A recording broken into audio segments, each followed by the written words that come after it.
பல்வேறு கட்சியிலிருந்து விலகி அனைத்து இந்திய அண்ணா திராவிட முன்னேற்ற கழகத்தில் தங்கள் இணைத்து இருக்கின்றீர்கள். உங்களுக்கு என்னுடைய மனப்பூர்வமான இதயபூர்வமான நல்வாழ்த்துக்களை முதலிலே தெரிவித்துக் கொள்கின்றேன்.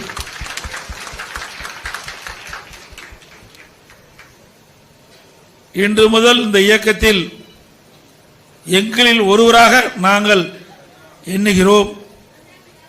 எப்பொழுது கழகத்தில் இணைந்தீர்களோ அன்று முதல் அனைத்து இந்திய அண்ணா திராவிட முன்னேற்ற கழகத்தினுடைய உறுப்பினராக உங்களை நாங்கள் கருதுகிறோம்.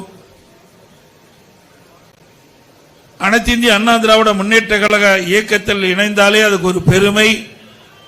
இந்த இயக்கம் மக்களுக்காக தோற்றுவித்த இயக்கம், மக்களுக்காக எண்ணற்ற நன்மைகளை செய்த இயக்கம், பொன்மனச்செம்மல் புரட்சி தலைவர் எம்ஜிஆர் தோற்றுவித்த இயக்கம், மாண்புமிகு அம்மாவால் கட்டிக்காத்த இயக்கம். இந்த இயக்கம் பொன்விழா கண்ட கட்சி, தமிழகத்திலே 30 ஆண்டுக்கு மேலாக ஆட்சி புரிந்த கட்சி. ஆக மக்களுக்காக சேவை செய்வதிலே முதல் இடம் வைப்பது அனைத்து இந்திய அண்ணா திராவிட முன்னேற்ற கழகம். அந்த இயக்கத்திலே தங்களை இணைத்துக் கொண்டிருக்கு எங்களுக்கு உண்மை அளவற்ற மகிழ்ச்சி தெரிகிறது.